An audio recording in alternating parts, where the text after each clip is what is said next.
Hello students, today we are discussing the distance time graph। आज हम ये discuss करेंगे डिस्टेंस टाइम ग्राफ आपका कैसे बनाया जाता है और इसको कैसे बनाते हैं। आपने छोटी क्लासेस में मैथमेटिक्स में पढ़ा भी होगा और आगे मैथ के अंदर ही पढ़ेंगे भी, क्योंकि फिजिक्स में और मैथ में काफ़ी आपस में कोरिलेशन होता है।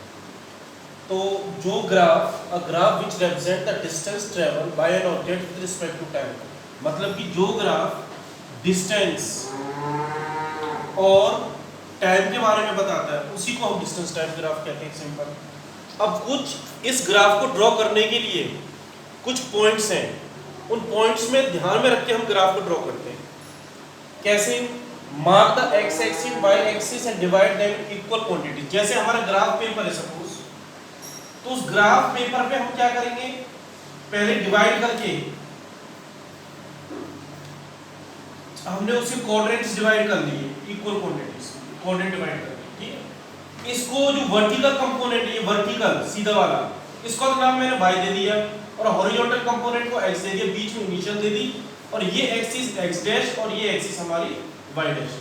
तो पहले में तो ये पॉइंट लेके हम x और y को इक्वल उस पे मार्क कर देना है, और कोऑर्डिनेट को पूरे ग्राफ के पेज को हमने चार पार्ट्स में इक्वल डिवाइड कर लिया है। सेकंड है, अब इसके ऊपर हम सेलेक्ट कर रहे हैं, मैंने जैसे पहले लिख दिया था x एक्सिस, ये y एक्सिस, अब इस पर हम सेलेक्ट कर लेंगे। अब हमने जैसे ज्यादातर ग्राफ को किसी कोऑर्डिनेट में बनाते हैं, ठीक है, तो हमने ये सेलेक्ट कर लिया, ये वाला कोऑर्डिनेट हमने ये निकाल लिया, इस पे x और y हमने सेलेक्ट कर लिया, मैंने y इधर सेलेक्ट कर लिया, x इधर सेलेक्ट कर लिया, और ये हमारा इनिशियल आ गया 0। अब जो क्वांटिटीज को इसमें रिप्रेजेंट करना है हमें, जैसे डिस्टेंस टाइम ग्राफ बना रहे हैं तो डिस्टेंस और टाइम को हमें रिप्रेजेंट करना है, तो डिस्टेंस और टाइम के लिए हम इस पे जो हमने बनाए थे x और y, इस पर नेम करेंगे। तो जैसे x एक्सिस को हमने टाइम के लिए ले लिया, और जो y एक्सिस थी इसको हमने किसके लिए ले लिया, डिस्टेंस के लिए, ठीक है, डिस्टेंस टाइम के लिए हमने ये ले लिया।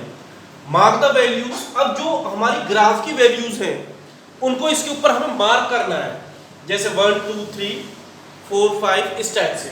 तो ये आपको पार्ट मेरे ख्याल से समझ में आ गया। क्या करते हैं, पहले हम ग्राफ पेज लेते हैं, उस ग्राफ पेज को हम 4 पार्ट्स में डिवाइड कर देते हैं, उसमें से एक कोऑर्डिनेट ये ले लेते हैं, इस पर y और x का हम निशान लगा लेंगे, और उसके बाद में इसकी वैल्यूज को पुट करके ग्राफ का ड्रॉ करना स्टार्ट करते हैं। देखो पहले जो हमने बताया था आपको, इसमें मार्क कर लेते हैं, ये हमारा ग्राफ का पेज एक्चुअल में ऐसा होता है। इसमें से एक लाइन बीच का पार्टीशंस में काउंट करके ब्लॉक्स बन रहे हैं ना हमारे, ये ब्लॉक ये ब्लॉक बन रही है, स्क्वायर के ब्लॉक्स बन रहे हैं, बीच में पार्टीशन करके ऐसे और ऐसे पार्टीशन करके इसको हम ड्रॉ कर लेते हैं, और इस कोऑर्डिनेट को सेलेक्ट कर लेते हैं ग्राफ बनाने के लिए, क्योंकि दोनों हमारे पॉजिटिव कोऑर्डिनेट होते हैं, इनको आप हायर क्लासेस में पढ़ोगे। अब यहाँ पे आप ध्यान दीजिए, अब इसमें फोर्थ पॉइंट है, mark the set of values of time taken and distance covered in that. सबसे पहले हमने एक अपनी तरफ से ये तो डिस्टेंस की वैल्यू ले ली, और ये हमने टाइम की वैल्यू ले ली, डिस्टेंस और टाइम की वैल्यू। मैं वैल्यू आपको सेम ले रहा हूँ जो आपको समझने में आसानी हो। डिस्टेंस की जो यूनिट है इसको मैं ले रहा हूँ मीटर में, और टाइम की यूनिट को हम ले लेते हैं सेकंड में, ठीक है, आपको समझने में आसानी होगी। तो यही हमारी स्पीड की SI यूनिट होती है, मीटर पर सेकंड। सपोज मैंने डिस्टेंस ले लिया 1 2 3 4, टाइम ले लिया 1 2 3 4, ये आपके सेकंड में है टाइम, और ये किसमें है आपका, मिनट में। तो अब हम सबसे पहले क्या करेंगे, जो हमने ग्राफ को सेलेक्ट किया था, ऐसे हमने कोऑर्डिनेट को सेलेक्ट किया था ग्राफ पेज पर, ये हमारी y एक्सिस थी और ये हमारी x एक्सिस थी, ये हमारा एक्सिस, ठीक है। Now draw a line x axis y axis at points you have marked. Mark the points where the point of intersection join all the points, this is the distance time graph. इन points को ध्यान में रख के, जो अभी मैंने points आपको पढ़े हैं, इन पर मैं ग्राफ बना रहा हूं। सबसे पहले हमने इस एक्सिस को टाइम माना था, ये टाइम की एक्सिस, और इसको हमने क्या माना था, डिस्टेंस माना था, डिस्टेंस। इन पर डिस्टेंस और टाइम थे, डिस्टेंस हमने किसमें लिया था, मीटर में, ठीक है, एल, और टाइम हमने किसमें लिया था, सेकंड में, ठीक है। ये हमारा मीटर में आ गया, और ये हमारा किसमें आ गया, सेकंड में आ गया। अब हम इसमें क्या करेंगे, इन पॉइंट्स को मार्क कर देंगे हम। मैंने ये मार्क कर दिया टाइम पर, ये 1 2 3 4 और ये 5, सपोज 5 ले लेता हूँ, ठीक है। इस पॉइंट्स को मैंने इधर मार्क कर दिया, 1 2 3 4 और ये 5 दोनों पे। अब जैसे इसमें डिस्टेंस भी 1 है, टाइम भी 1 है, तो इनका इंटरसेक्शन यहां पर आ रहा है, ठीक है, 1, 1। अब ये 2 2 इधर आ रहा है, ये 2, 2 3 3 हमारा पॉइंट इधर आ रहा है, ये मतलब इस पॉइंट को और इस पॉइंट को आपस में मिला के हमें करना है, ठीक है। इस पॉइंट दोनों पॉइंट को मिला के हमें करना है, ये हमारा ये 3 3। इसी हिसाब से ये हमारा इधर आ जाएगा 4 4 और फिर लास्ट में आ गया हमारा 5 है। अब इन पॉइंटों को जोड़ते हुए स्केल की हेल्प से और पेंसिल की हेल्प से इन पॉइंटों को टच करते हुए एक स्ट्रेट लाइन खींचते हैं। जो ये स्ट्रेट लाइन आई है ये हमारा स्लोप कहलाता है, एक्चुअल में क्या कहते हैं हम इसको, स्लोप। ये हमारा स्लोप आ गया इसमें। तो डिस्टेंस और टाइम किसको रिप्रेजेंट करता है, स्पीड। स्पीड हमारी ये निकल कर आई इसमें। तो ग्राफ को हम ऐसे ड्रॉ कर सकते हैं। अब इसमें देखो, ग्राफ जरूरी नहीं है कि हमारा स्ट्रेट ही लाइन आए, ग्राफ हमारा कर्व भी आ सकता है, पैरेलल भी आ सकता है और ये ऐसा स्ट्रेट भी आ सकता है। लेकिन हमारा यहाँ पर ग्राफ कैसा आया है, ये स्ट्रेट आया है इस कॉलम की हेल्प से। जो हमने कॉलम ड्रॉ किए थे, ये इन रीडिंग्स ली थी, ये रीडिंग मैंने अपने हिसाब से ली है, कोई फिक्स नहीं है रीडिंग, है अपने हिसाब से ली है। आप जब एग्जाम वगैरह करोगे तो रीडिंग आपको दी रखी होगी। ग्राफ ऐसे बनाते हैं। जब स्ट्रेट लाइन का ग्राफ आता है तो स्ट्रेट लाइन को ग्राफ को हम यूनिफॉर्म मोशन कहते हैं।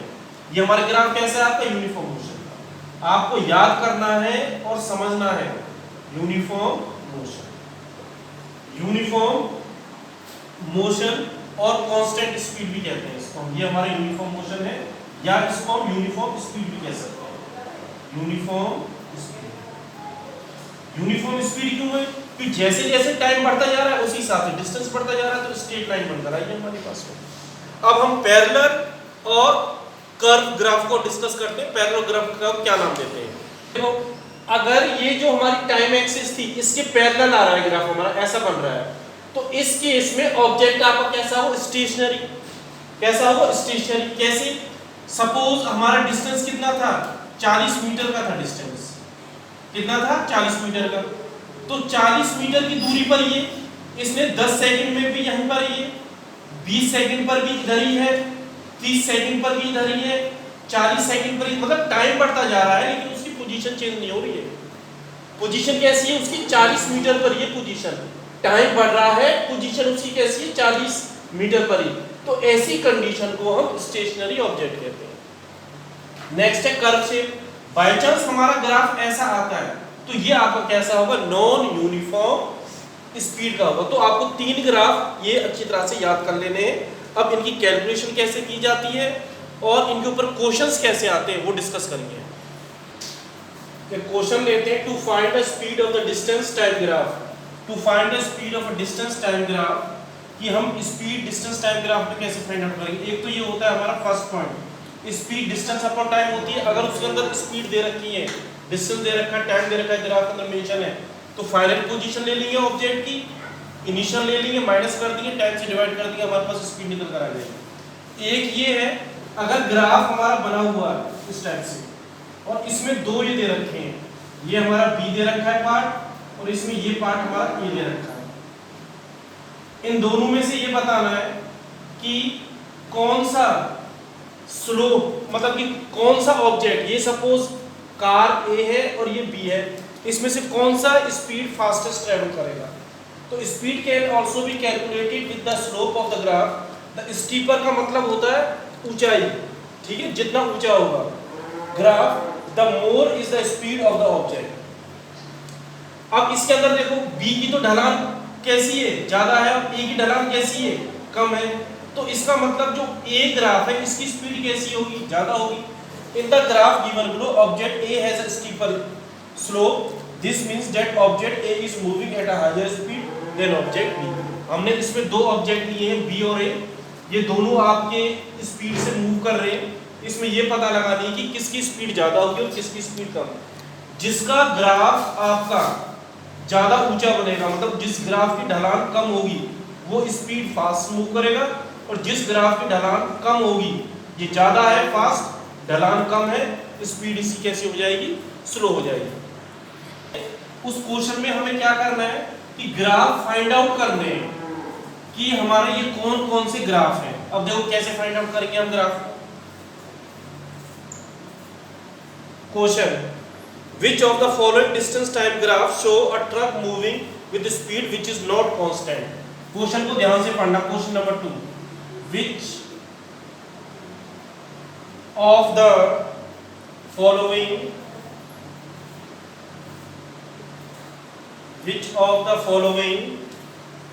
distance time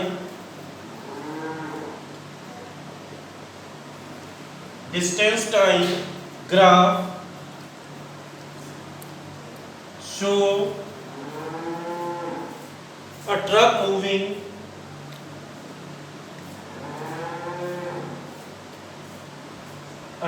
moving with speed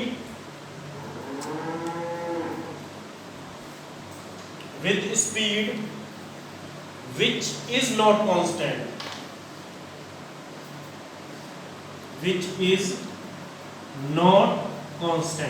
मतलब स्पीड कांस्टेंट नहीं है। ठीक है, ये ग्राफ दे रखे हैं हमें, time distance A graph, B हमें ये दे रखा है टाइम डिस्टेंस, सी हमें ये दे रखा है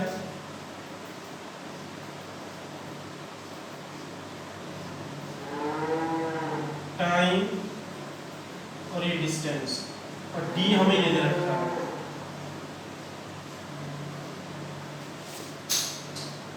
टाइम डिस्टेंस। क्या बताना है, इनमें से चारों ग्राफ में से हमें ये बताना है कि कौन से ग्राफ का स्पीड कांस्टेंट नहीं है, स्पीड नॉट कांस्टेंट। स्पीड कैसी कांस्टेंट नहीं है, मतलब कि नॉन यूनिफॉर्म। तो नॉन यूनिफॉर्म ग्राफ कौन सा शो हो रहा है इसके अंदर, नॉन यूनिफॉर्म हमारा कौन सा शो हो रहा है, ये वाला हो रहा है डी। तो आंसर क्या होगा इसका, डी होगा।